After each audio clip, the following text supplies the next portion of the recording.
12 जून 1974 जब पटना यूनिवर्सिटी के आरएसएस कार्यकर्ता अश्विनी चौबे को गिरफ्तार किया गया। अश्विनी चौबे जेपी आंदोलन के केवल सक्रिय कार्यकर्ता ही नहीं थे, बल्कि उन्होंने चीनी मिलों के घोटाले से जुड़े कांग्रेसी सरकार के दस्तावेज प्रेस को लीक किए थे। इस कारण अगले करीब 3 साल तक चौबे को फुलवारी शरीफ जेल, आरा जेल, बक्सर जेल में कैद रखा गया।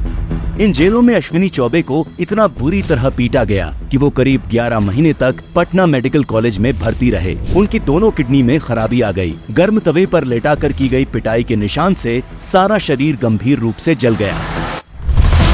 लेकिन ये अकेली अश्विनी चौबे की कहानी नहीं थी। ये आपातकाल में कांग्रेसी अत्याचारों की अनगिनत कहानियों में से मात्र एक कहानी थी। और इस घटना के ठीक 1 साल बाद 12 जून 1975 को राजनारायण बनाम इंदिरा नेहरू गांधी मामले में इलाहाबाद हाई कोर्ट ने इंदिरा गांधी को दोषी मानते हुए संसद से अयोग्य घोषित कर दिया और उनके किसी भी निर्वाचित पद पर रहने पर 6 साल के लिए प्रतिबंध लगा दिया।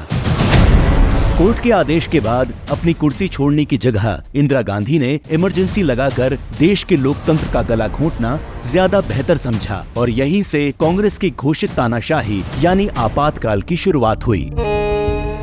इमरजेंसी इंदिरा सरकार का थोपा हुआ वो काला दौर था जब सच्चाई बताने वाली प्रेस का गला घोंटा गया, संविधान की रक्षा करने वाली न्यायपालिका के हाथ काट दिए गए, महंगाई के खिलाफ आवाज उठाने वाले छात्रों की आवाज कुचल दी गई, कुशासन का विरोध करने वाले समूचे विपक्ष को जेल में ठूंस दिया गया। और ये सब सिर्फ इसलिए चलता रहा ताकि इंदिरा गांधी के हाथ से सत्ता न जाए। इमरजेंसी के दौर में भारत की जेलों में होने वाली यातनाएं अंग्रेजी राज के काला पानी की याद दिला रही थी।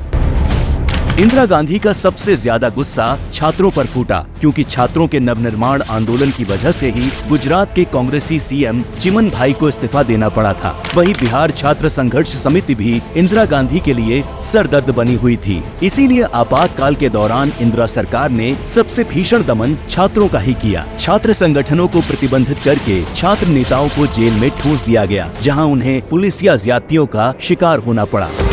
तब के दिल्ली छात्र संघ अध्यक्ष और एबीवीपी के नेता 22 साल के अरुण जेटली जी को भी 19 महीनों तक तिहाड़ जेल में रखा गया, जहां उन्हें खाने के लिए मक्खियां तैरती पानीदार दाल और अधपकी रोटियां दी जाती थी। दिल्ली के जसवीर सिंह को उल्टा करके इस तरह पीटा गया कि चोट के प्रमाण न रहे।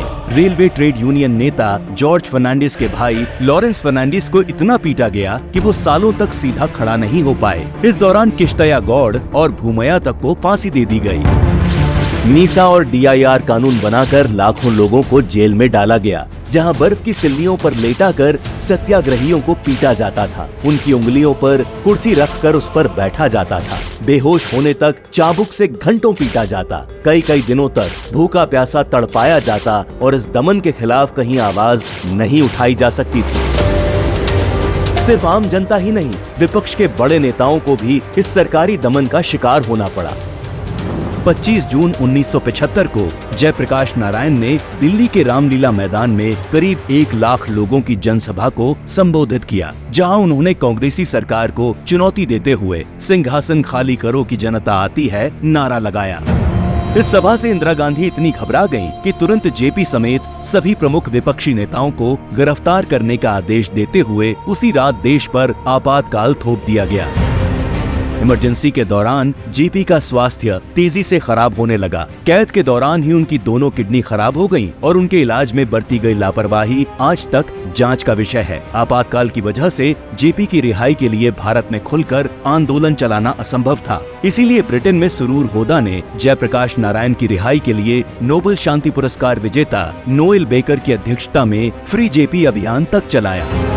जेपी की तरह ही वाजपेयी जी को भी आपातकाल के दौरान खराब स्वास्थ्य की वजह से कई महीनों तक एम्स में भर्ती रहना पड़ा। आगे भी लंबे समय तक वाजपेयी जी को आपातकाल के दौरान उपजी स्वास्थ्य समस्याओं से जूझना पड़ा। इसके अलावा मोरारजी देसाई, चौधरी चरण सिंह, लाल कृष्ण अडवाणी, विजय राजे सिंधिया, मुलायम सिंह यादव, महारानी गायत्री देवी, राज नारायण, जेबी कृपलानी, जॉर्ज फर्नांडिस जैसे नेताओं को आपातकाल के दौरान जेल में बंद रखा गया।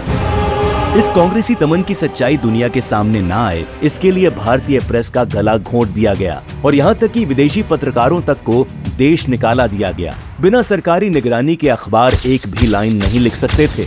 अखबारों के असली संपादक पुलिस अधिकारी बने बैठे थे। आपातकाल के 19 महीनों में 327 पत्रकारों को जेल, 3801 अखबार जब्त, 290 के सरकारी विज्ञापन बंद, करीब 60 लाख लोगों की नसबंदी, करीब 5 से 7 लाख लोग हुए बेघर। आज चाहे कांग्रेस अपने इस कलंकित तानाशाही इतिहास को छुपाकर कितना भी लोकतांत्रिक फ्री स्पीच की बात करे, लेकिन भारत की 140 करोड़ की जनता इस कांग्रेसी दमन को न भूलेगी न माफ करेगी।